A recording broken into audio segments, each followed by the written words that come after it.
son of a...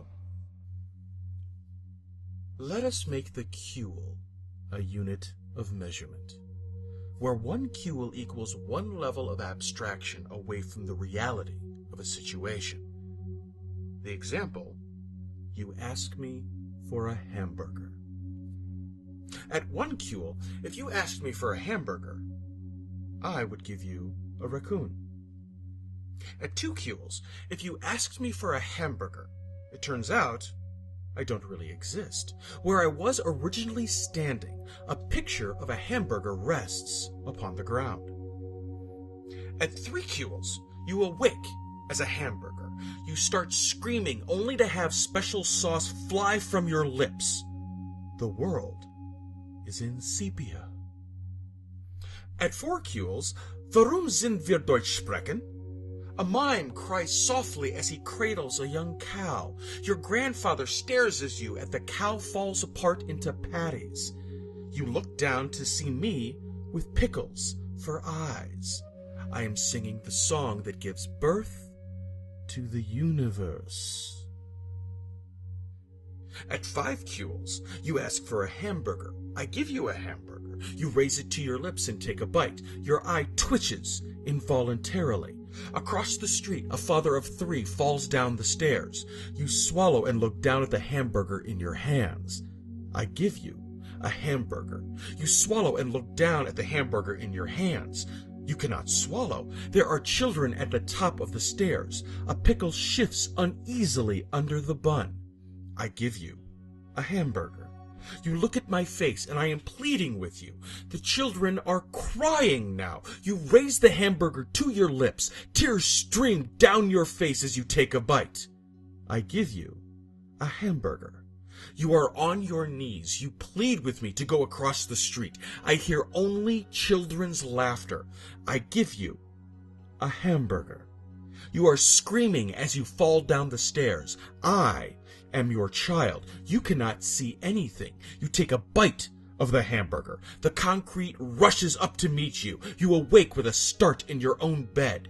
Your eye twitches involuntarily. I give you a hamburger. As you kill me, I do not make a sound. I give you a hamburger.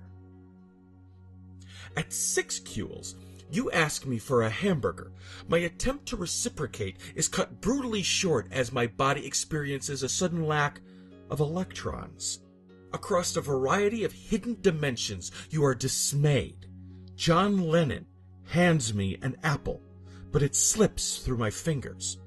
I am reborn as an ocelot. You disapprove.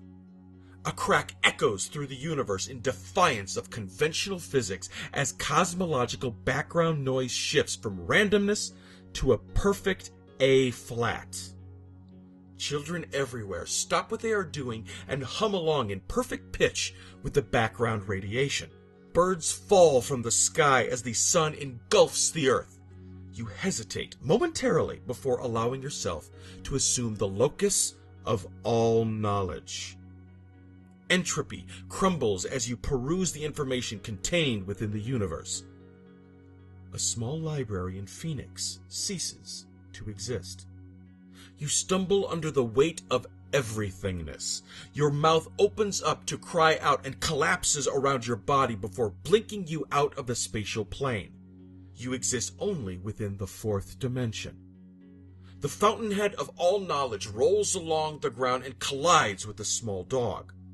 My head tastes sideways. As space-time is reestablished, you blink back into the corporeal world disoriented, only for me to hand you a hamburger as my body collapses under the strain of reconstitution. The universe has reasserted itself.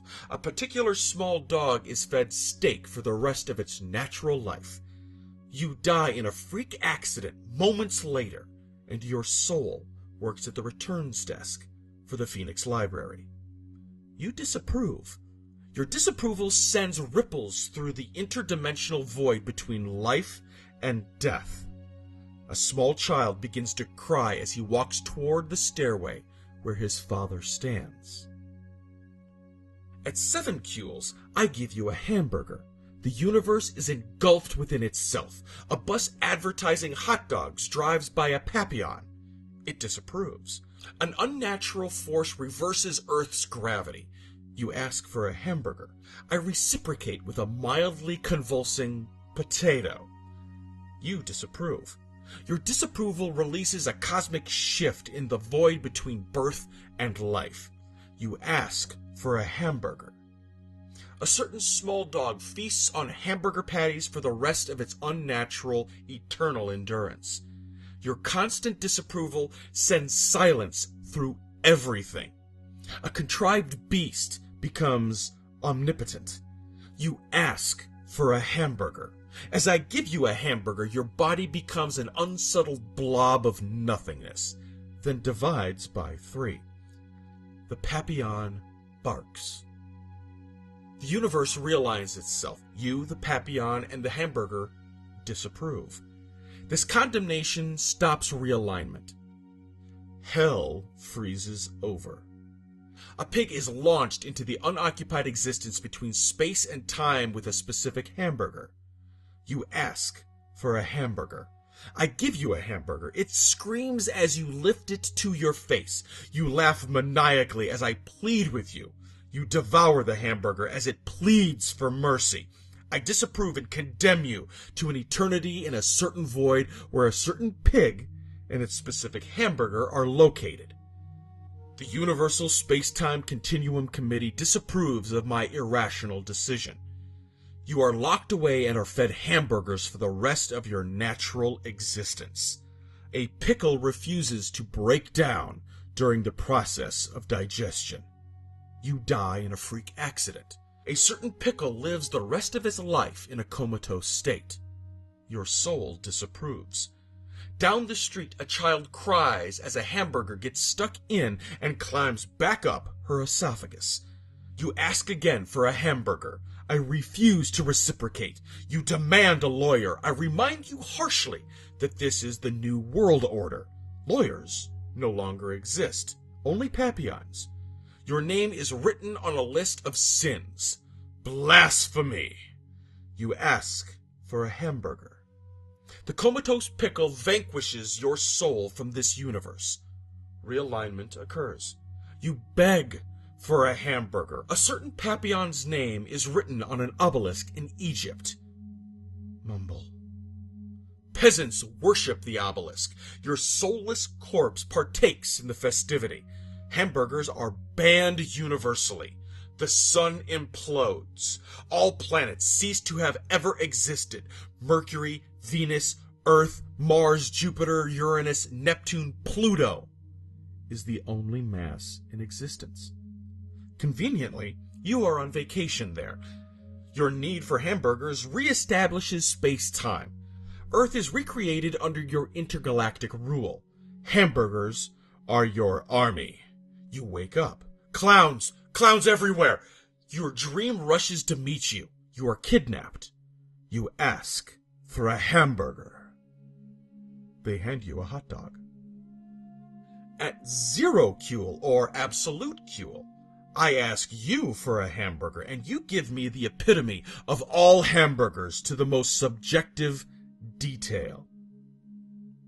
Observers in a state of perfect Cuil are often introduced to a phenomenon known as the Cuil paradox, where the hamburger asked-given ratio is so near 1-to-1 that the observer begins to doubt the reality, suspecting that the hamburger was an artifact of their manufactured memories. Then, in fact, they would be as far from absolute Cuil as possible.